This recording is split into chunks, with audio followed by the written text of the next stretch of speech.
Hello, everyone. This is Xander Broffel, Director of Marketing Ops at CS2 Marketing with the Forward Thinking Podcast. Today, Crissy and Charlie are joining once again. How are you two doing? Very good. Thanks for letting me back on. I feel like I've been on a few in a row. We've been very privileged to have you, Charlie.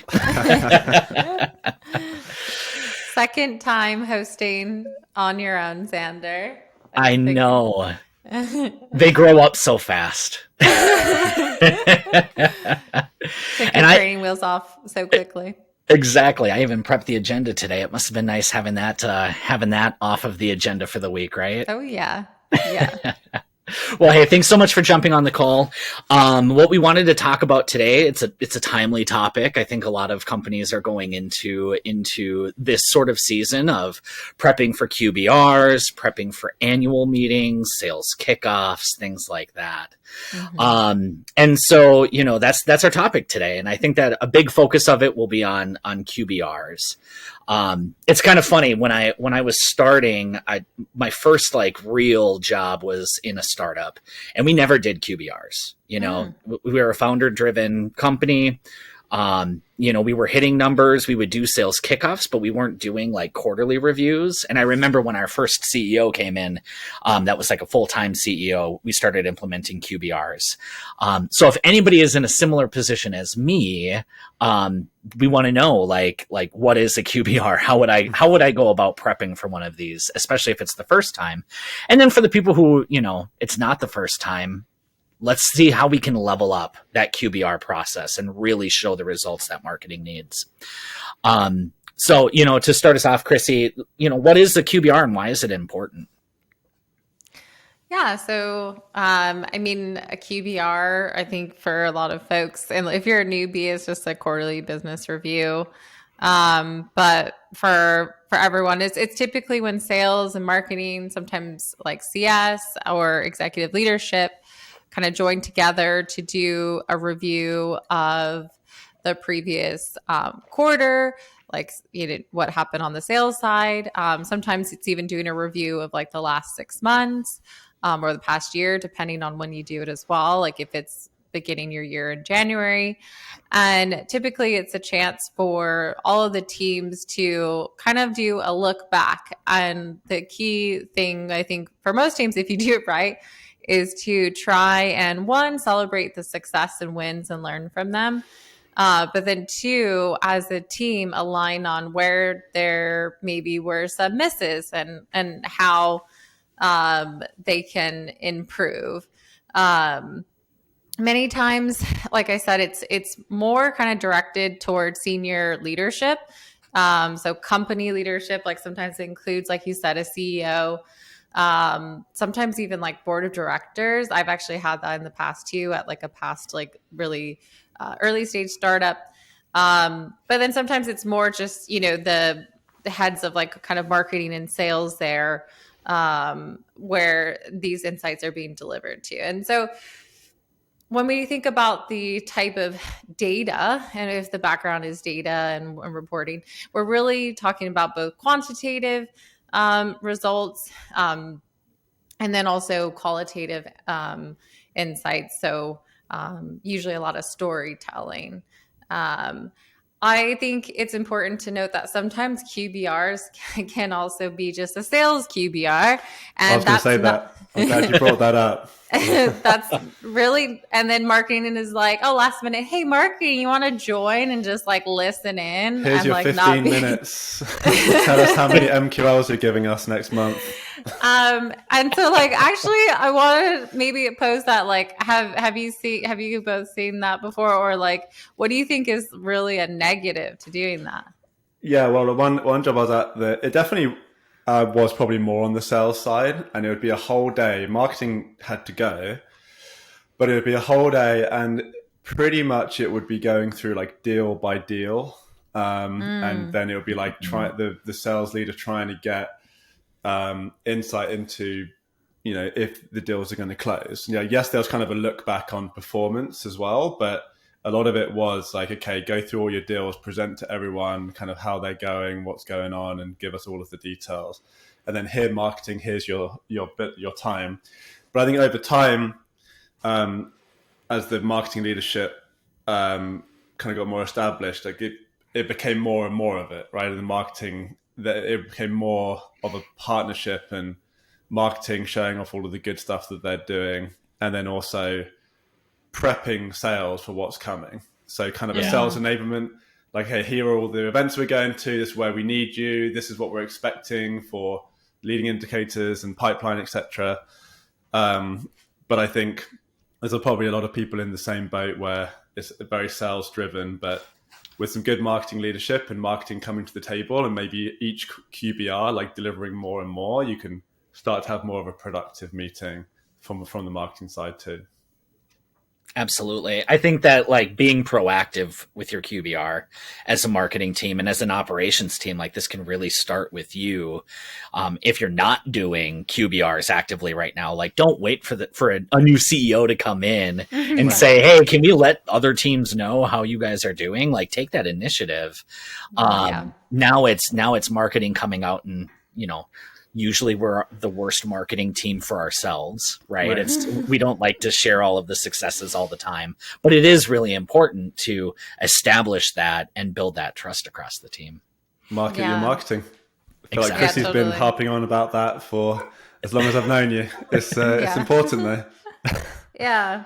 And I think also it could be a chance where if marketing isn't part of the QBR, it could be just an overall discussion on like how to improve that from alignment perspective. And I think knowing that you can come as like a resource, you can actually develop like insights and data, and even maybe like structure. I think that's one thing too.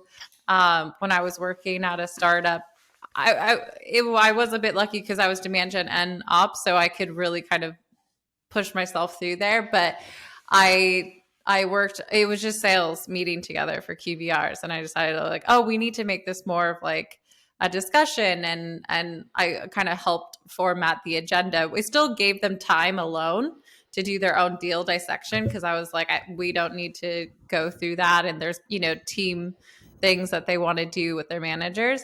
But for a majority of the time, we help set the agenda to focus more on kind of the things that we're going to talk about today, and more with marketing coming to the meeting with the insights that maybe they didn't have before. All they were looking at was, what deals did we win? What deals did we lose? And that was really it, kind of. Yeah. And so you're starting all of that analysis pretty far down the funnel. And it's hard for marketing to insert themselves at that point because, you know, depending on the organization's culture, that may be an area that marketing doesn't focus in. And then it kind of turns into that like, oh, I'm marketing, what are you doing? So that way we can have more of these deals to talk about in the future. Yeah, for sure. Yeah. When we're delivering data to these QBRs, like what are the different insights that we really should be focused on nowadays in 2022? Yeah, I mean, I think that you made a good point just a second ago, was just like they're focusing down funnel. And I think when we think about like company leadership, even sales leadership, like we're really, our main goal is like driving revenue. So I think that from a marketing perspective, but also just overall, I think the key insights is really around like pipeline influence contribution, as well as like revenue. But I want to make kind of like a caveat that it should be, some of these insights should be like reviewed ahead of time. Like the teams like should align on them together. I think one thing that can be really tricky is that marketing just like comes in and says, hey, we, you know, influenced X amount of pipeline, or we contributed blah, blah, blah. And then the head of sales is like, oh, really? Like, you know? And so I think developing that relationship, if it was strong, should be there anyway. But I think also having a chance for the leadership to have a review of what should be our story, like what key insights should we share, and how can we make sure we're fully aligned on what they mean and how we articulate that. So I think overall, we know, you know, marketing and sales are both really, if we're doing our jobs, contributing to every deal. Right. But marketing can at least tell the story of, which campaigns were more successful for generating pipeline, which ones had higher deal velocity, and which ones, closed more revenue. And then how can we do more of that sales to help support you and doing that and maybe getting feedback. But I think one caveat to that is like just making sure the teams are aligned. Like I think having surprises in those calls makes some very awkward conversations, and I've actually seen them. So I think getting ahead of that would be just aligning first privately. Yeah, definitely. Yeah, it can be really. Oh, sorry, Charlie. No, you go. It can be really disruptive too.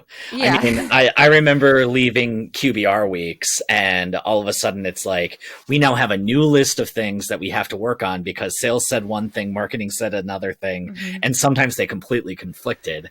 And nothing shows misalignment worse than going in front of the same executive team with a different dashboard that's showing completely different information, or airing laundry that you maybe didn't intend to. Like when you start talking about SLA attainment and here's all the MQLs that aren't being followed up on, not a great place to surprise your sales partners in a QBR. Make sure that those stories are aligned and you have a plan together before you go in. Yeah, I love that you mentioned that, because I think that's probably going into one of our next questions, like what don't you want to report on?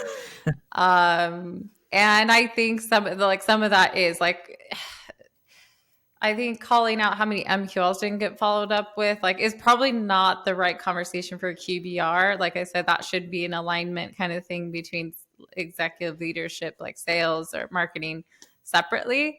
But if that is something that's been addressed, then you can actually come together and say, hey, we're doing XYZ to get ahead of this. And this is probably one of the problems with why we didn't, meet maybe some of our goals or attain them. But I think having that shared responsibility and shared alignment ahead of time, because it looks bad, right? If you're not aligned, it just like is not the right time for that. There's only bad that can come out of that.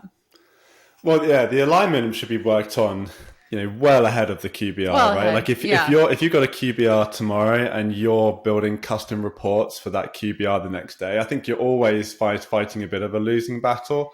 You should have, agreed upon KPIs that you're looking at quarter over quarter, and you have agreed upon method to extract and monitor and develop that metric and be able to pull that data for that metric quarter over quarter, and that should be agreed upon as soon as you can, and then probably not change for a while, right? Because the problem is you want to have consistency into what you're showing each quarter, so then you can monitor the health, because where the true insight generally comes from with data is trends in data as opposed to just the raw numbers. Like you could say, okay, we created $10 million worth of pipeline, but without context, that's useless, right? What was it last quarter? Was it 3 million and you made it 10 million? That's a good thing. What was it? 100 million the last quarter and now it's 10 million. That's a bad thing, right? So it's all about the trend and being able to monitor that.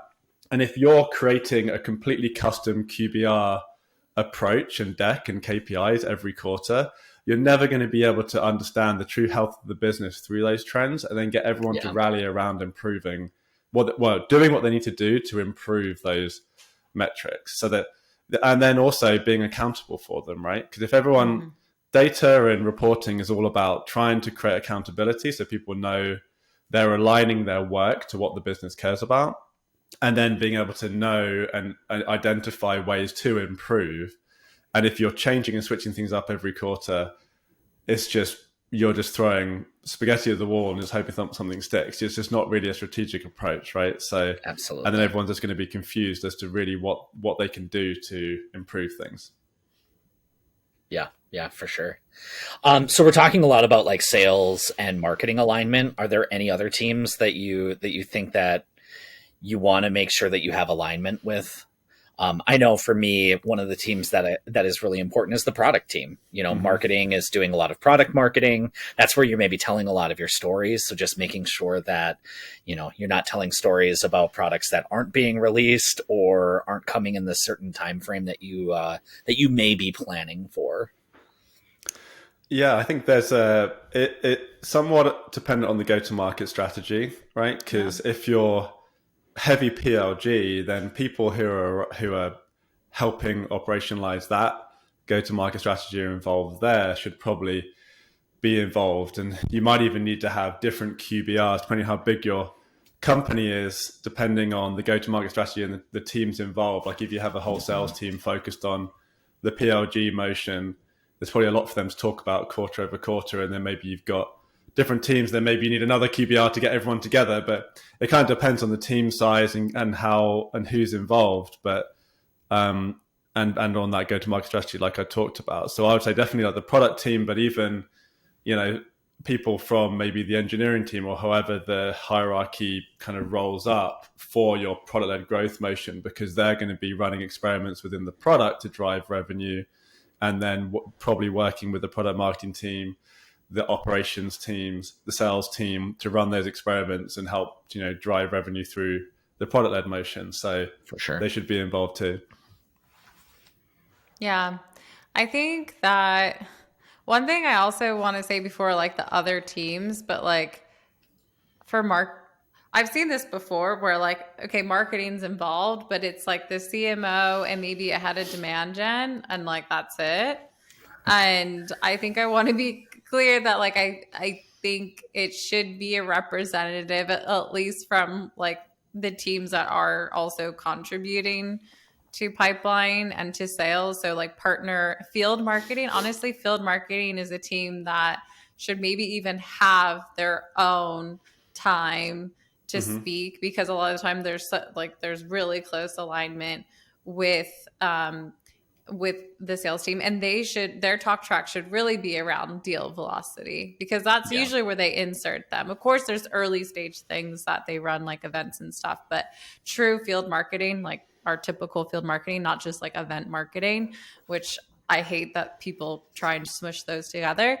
That it really, their focus is trying to help them move accounts along, move deals along, very high touch marketing. And so their like input into those conversations, so also at least hearing, what regions too are maybe struggling, because that'll kind of spark some ideas of like, oh, we need to build a plan, or maybe help build a plan with sales to figure out what can we do to drive like more of our pipeline to close in, say, like the Midwest or something, if that's where you're really struggling. And that's when you're really seeing goodness of this. It's more around like, okay, how can we really learn from, like I said, learn from what's working, but also as a team align on like, how can we just also fix what's not working or where we need more help, and just be proactive in doing that. Yeah.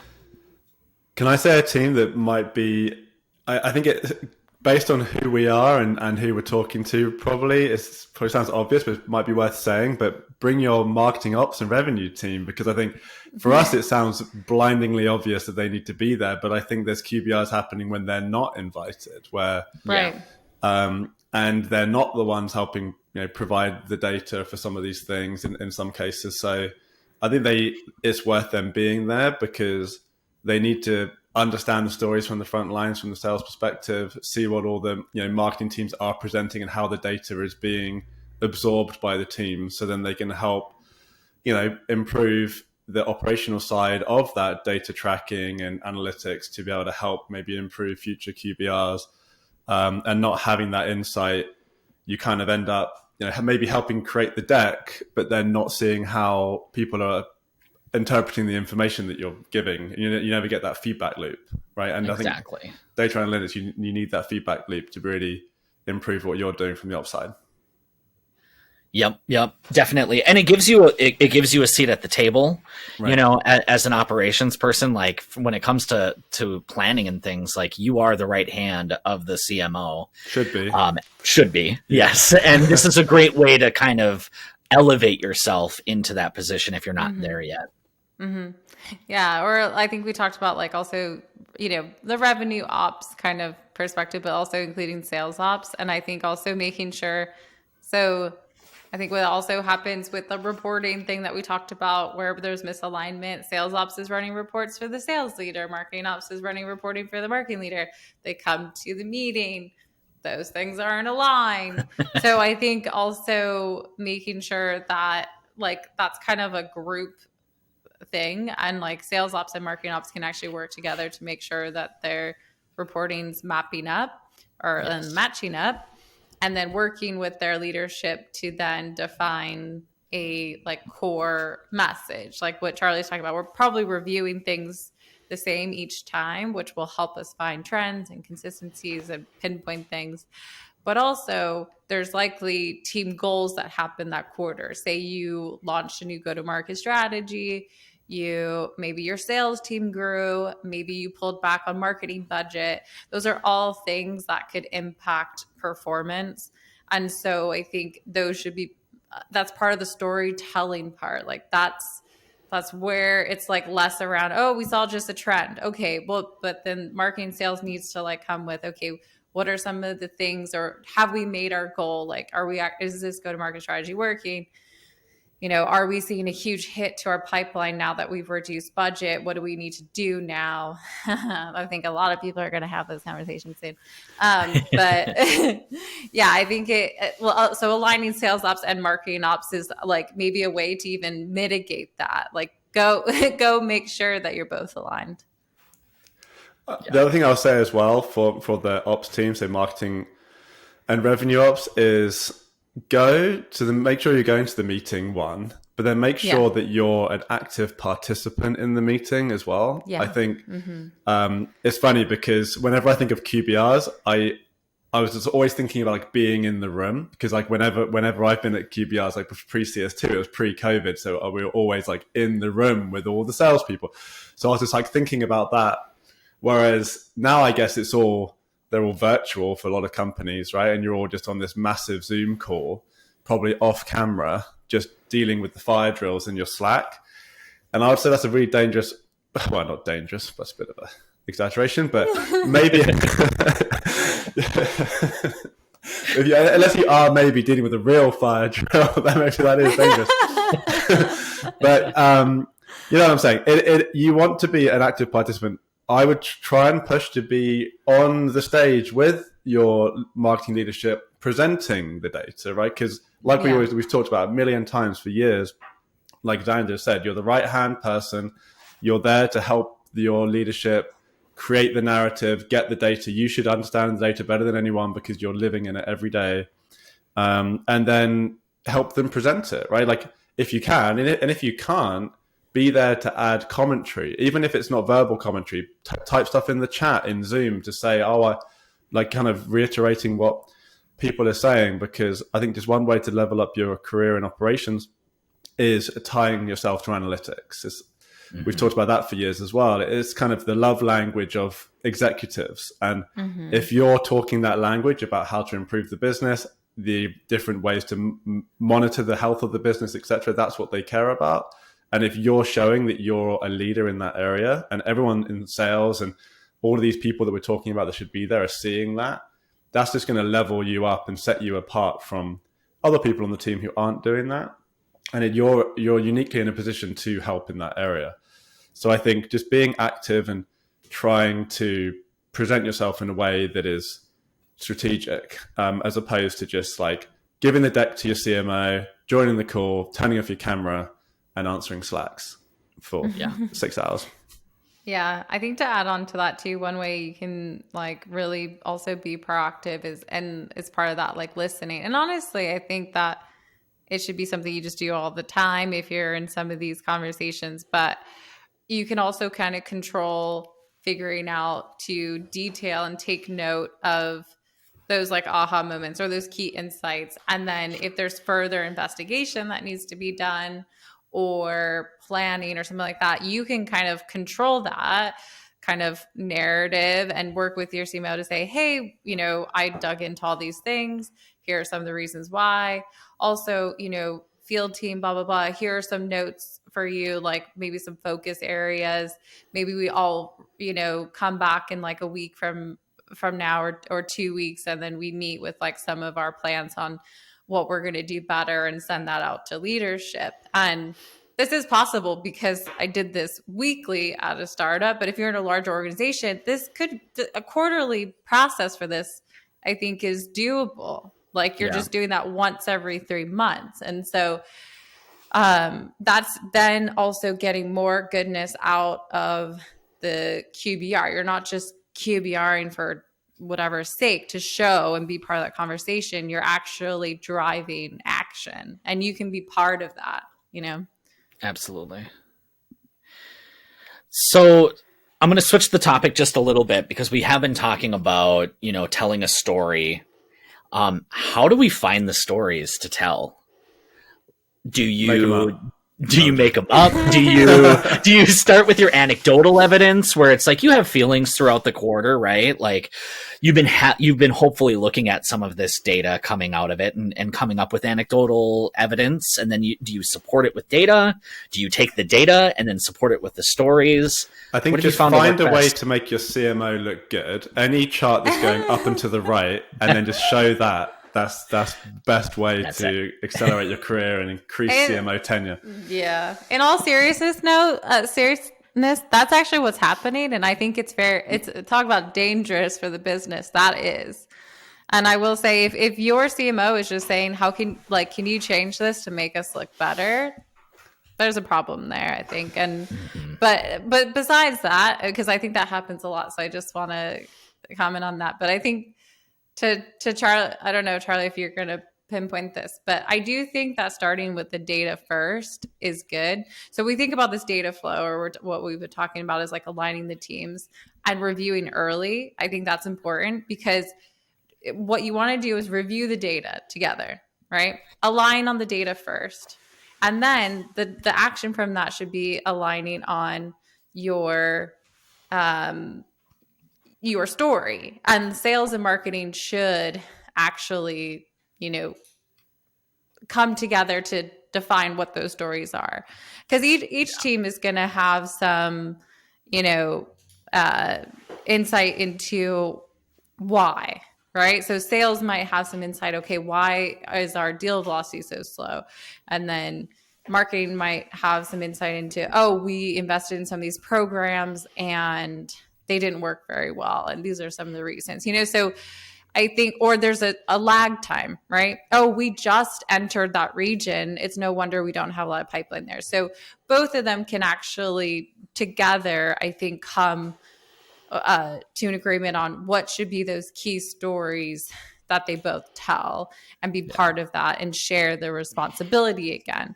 Like, I think that's like key, and looks like the team is working with each other, which they should be, but it's further enforcing that. And they're like I will say this is a time to not take credit, because this is what's going to happen actually for most organizations. This is a time for you to actually both take responsibility. Like if we can just change the mindset of like not taking credit, but more to taking responsibility, then I think actually the business will benefit more in the long run. Yeah. I mean, the whole point of a QBR is to look back so you can improve for the future. So if you're just trying to find ways of modifying the data or telling a different story without acknowledging what went wrong, you're going to feel it at your annual results. You're going to feel it further down the flow. And that's what, really can throw teams off. I love that though. The not trying to take credit, but come together to take responsibility is great. I think one thing that kind of came to mind as well was that there's your metrics that you're looking at, month over month, quarter over quarter. You should be aligned on those, contribution, pipeline, and a lot of it is just kind of a health check. Like, we had this goal, how are we tracking towards that goal?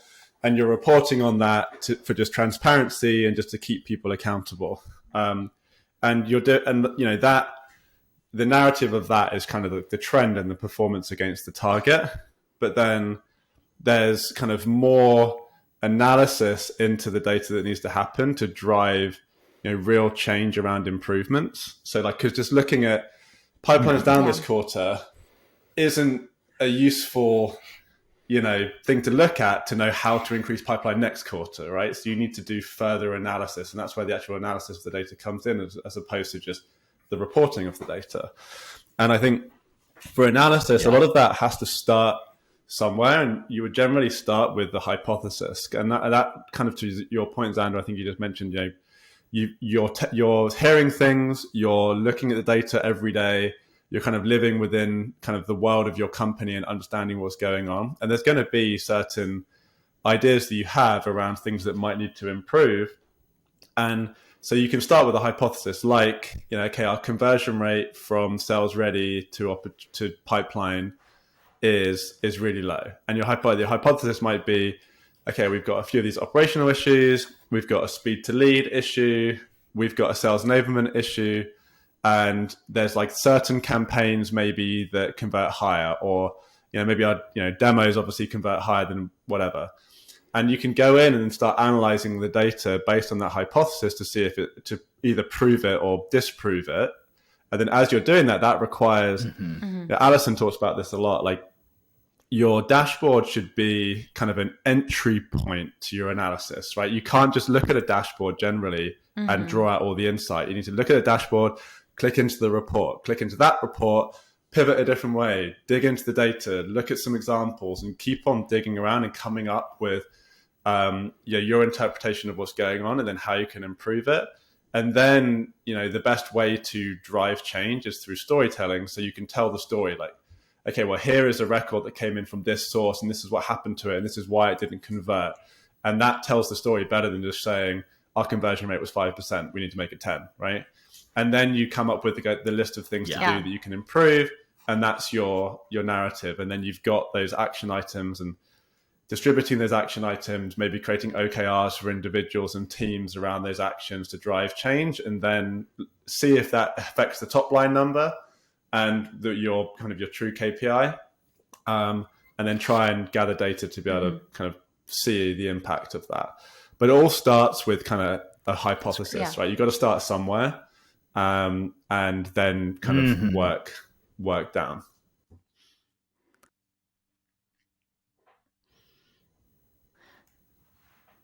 Yeah, and I think that for folks who maybe have limited time, limited resources, and like are trying to make a very effective QBR, I do love the opportunity breakdown, like analyzing, and so like taking some like one of your best deals, like biggest deals that closed, and then also maybe taking like a loss that was really tough for the company.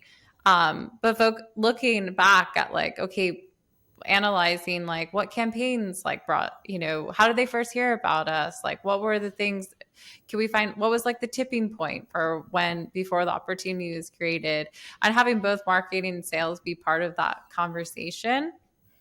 And I think the same thing for loss. And you could do this for a few of them. Even the Marketo Opportunity Analyzer, like back in the day, like 9 years ago now, like I used to take that, and then our sales team I had a salesperson show it themselves.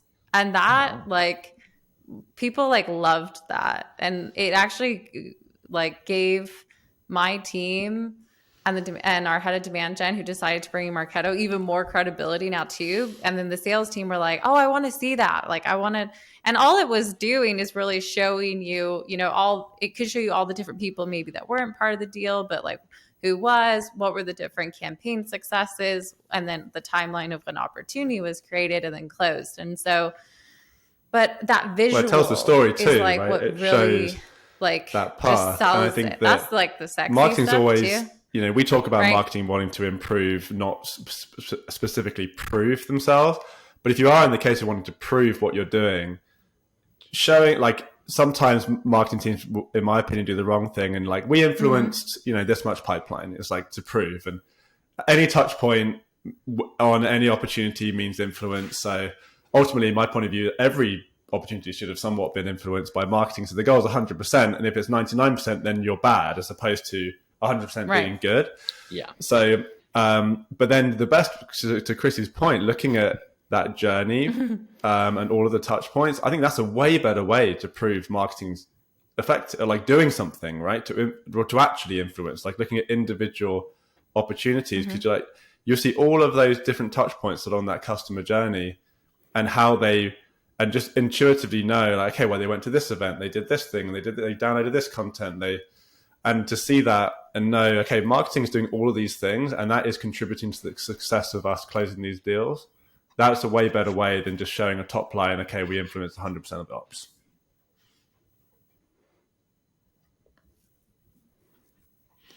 Yeah, most definitely. Any other like closing thoughts from either of you? Any tips that you would give to a MOPS person who may be coming into a QBR process right now? I will say, like, one thing philosophically that like kind of comes up, and this is hard to just like direct this toward unless you're really controlling the agenda, the alignment and stuff. But one thing that I worry about with just team meetings, QBRs, analysis, that I think it's a product just of our society, but like we live in like a social media age. We share our highlights publicly and that's it, really. Like we're so focused and comfortable on showing the good that I honestly think, yes, there's vulnerable conversations now happening on social media and people are being honest about failures.